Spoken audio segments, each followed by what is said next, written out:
Hello everybody and welcome. In this video I'm going to show you how to disconnect your earbuds HUAWEI Freebuds 7i from your Android device.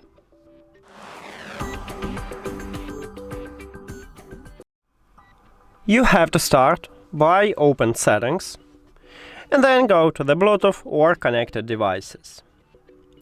After that, click the information icon or settings icon near to your earbuds. And right here at the right side we have the button Disconnect.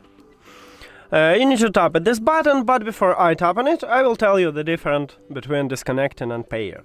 When you select to disconnect your earbuds, you will stop Bluetooth connection with them, but leave them at the device list. In the future, you can reconnect your earbuds.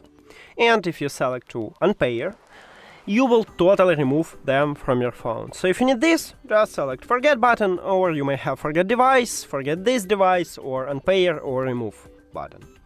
But let's disconnect them. So disconnect, and as I tell you, I just stop Bluetooth connection with these earbuds, but still have them at the device list, and I can easily reconnect them.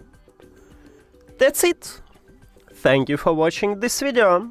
If you found it helpful, please consider subscribing to channel and leave the like on the video. See you later!